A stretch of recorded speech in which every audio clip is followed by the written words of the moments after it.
Item ಯಾವುದೇ ಇರಲಿ try ಮಾಡಿ ಆಚಿ ಚಿಕನ್ ಮಸಾಲಾ. ಬಿಪಿ ಶುಗರ್ ಇದ್ದವರಿಗೆ, ವಯಸ್ಸಾದವರಿಗೆ ಹಾರ್ಟ್ ಅಟ್ಯಾಕ್ ಆಗೋದು ಹೆಚ್ಚು ಅನ್ನೋದು ಹಲವರ ನಂಬಿಕೆ. ಆದರೆ ಈಗಂತೂ ಆರೋಗ್ಯವಾಗಿ ಇದ್ದವರಿಗೆ, ಯುವಕರಿಗೂ ಹೃದಯಾಘಾತವಾಗ್ತಿದೆ. ಹಲವರು ಇದ್ದಕ್ಕಿದ್ದಂತೆ ಉಸಿರು ನಿಲ್ಲಿಸ್ತಿದ್ದಾರೆ. ಆದರೆ ಆರೋಗ್ಯವಾಗಿ ಇದ್ದವರಿಗೂ ಹೃದಯ ಕಂಟಕವಾಗ್ತಿರೋದು ಯಾಕೆ? ಅಪಾಯ ತಪ್ಪಿಸೋದು ಹೇಗೆ? ತೋರಿಸ್ತೀವಿ ನೋಡಿ.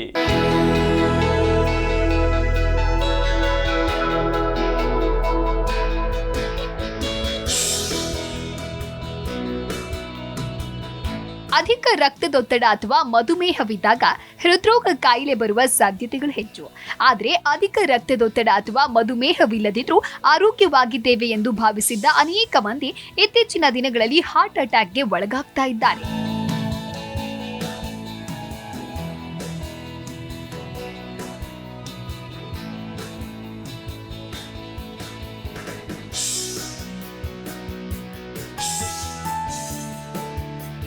ನಾವು ಫಿಟ್ ಆಗಿದ್ದೇವೆ, ನಿಯಮಿತವಾಗಿ ವ್ಯಾಯಾಮ ಮಾಡ್ತೀವಿ, ಆರೋಗ್ಯಕರ ಆಹಾರವನ್ನ ಮಾತ್ರ ಸೇವಿಸ್ತಾ ಇದ್ದೀವಿ, ಕೇವಲ ಅಧಿಕ ರಕ್ತದೊತ್ತಡ ಅಥವಾ ಮಧುಮೇಹ ಇರುವವರು ಮಾತ್ರ ಹೃದ್ರೋಗದ ಅಪಾಯಕ್ಕೆ ಒಳಗಾಗ್ತಾರೆ ಅಂತ ಹಲವರು ಭಾವಿಸ್ತೇವೆ.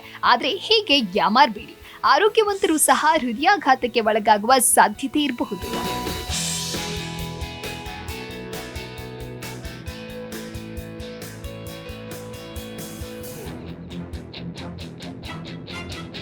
ಆರೋಗ್ಯವಾಗಿದ್ದರೂ ಜನರಿಗೆ ಹೃದಯಾಘಾತ ಯಾಕೆ ಆಗುತ್ತೆ?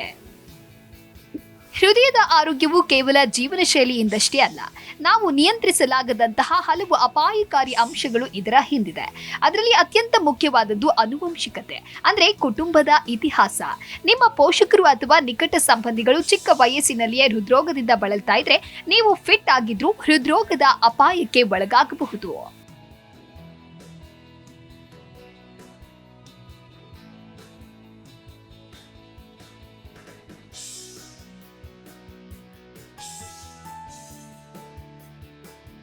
ಹೃದಯಾಘಾತಕ್ಕೆ ಕಾರಣ ವಯಸ್ಸು. 40 ವರ್ಷಗಳ ನಂತರ ಹೃದ್ರೋಗದ ಅಪಾಯ ಕ್ರಮೇಣ ಹೆಚ್ಚಾಗತ್ತೆ. ಪುರುಷರಲ್ಲಿ ಈ ಅಪಾಯ ಹೆಚ್ಚಾಗಿರುತ್ತೆ, ಆದರೆ ಮಹಿಳೆಯರಲ್ಲಿ ಋತುಬಂಧದ ನಂತರ ಈ ಅಪಾಯ ಹೆಚ್ಚಾಗುವ ಸಾಧ್ಯತೆ ಇದೆ.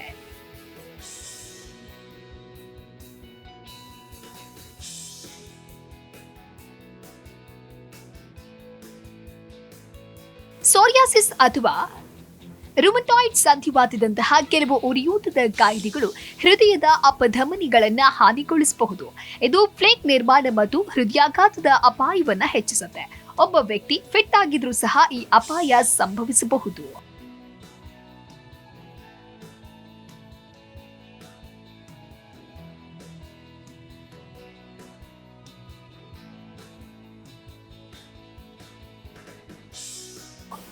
ಕೊಲೆಸ್ಟ್ರಾಲ್ ಮಟ್ಟ.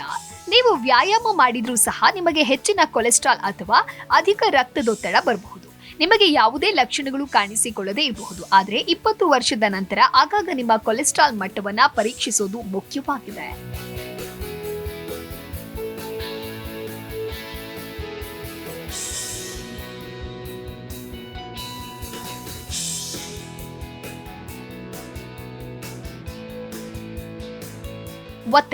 ಒತ್ತಡವು ಸಹ ಒಂದು ಪ್ರಮುಖ ಅಂಶವಾಗಿದೆ. ಹಾಗಾಗಿ ಈ ವಿಚಾರವನ್ನ ಹೆಚ್ಚಾಗಿ ಕಡೆಗಣಿಸಬೇಡಿ. ದೀರ್ಘಕಾಲದ ಒತ್ತಡವು ರಕ್ತದೊತ್ತಡ ಮತ್ತು ಕೊಲೆಸ್ಟ್ರಾಲ್ ಎರಡನ್ನ ಹೆಚ್ಚಿಸಬಹುದು. ಇದು ಹೃದ್ರೋಗದ ಅಪಾಯವನ್ನ ಹೆಚ್ಚಿಸುತ್ತೆ.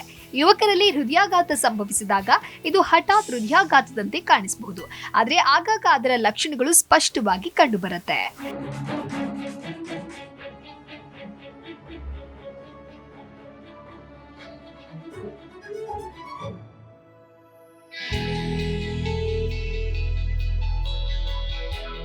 ಹೃದಯಾಘಾತದ ಲಕ್ಷಣಗಳು: ಎದೆಯಲ್ಲಿ ಒತ್ತಡ, ಬಿಗಿತ ಅಥವಾ ಸೌಮ್ಯ ದವಡೆ ನೋವು, ಕುತ್ತಿಗೆ, ಭುಜಗಳು ಅಥವಾ ಬೆನ್ನಿನಲ್ಲಿ ನೋವು, ಹಠಾತ್ ಉಸಿರಾಟದ ಸಮಸ್ಯೆ, ವ್ಯಾಯಾಮದ ಸಮಯದಲ್ಲಿ ತಲೆ ತಿರುಗುವಿಕೆ ಅಥವಾ ಮೂರ್ಛೆ ಹೋಗುವುದು.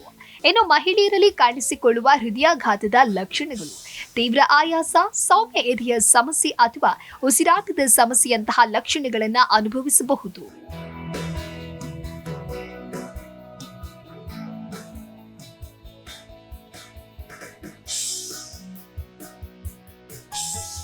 ಹೀಗಾಗಿ ಬಿಪಿ, ಶುಗರ್, ಸಕ್ಕರೆ ಮತ್ತು ಕೊಲೆಸ್ಟ್ರಾಲ್ನ ನಿಯಮಿತ ಆರೋಗ್ಯ ತಪಾಸಣೆ ಅಗತ್ಯ.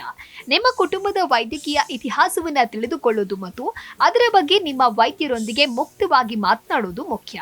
ಯೋಗ ಮತ್ತು ಧ್ಯಾನದ ಮೂಲಕ ಒತ್ತಡ ನಿರ್ವಹಣೆಯತ್ತ ಗಮನ ಹರಿಸಿ.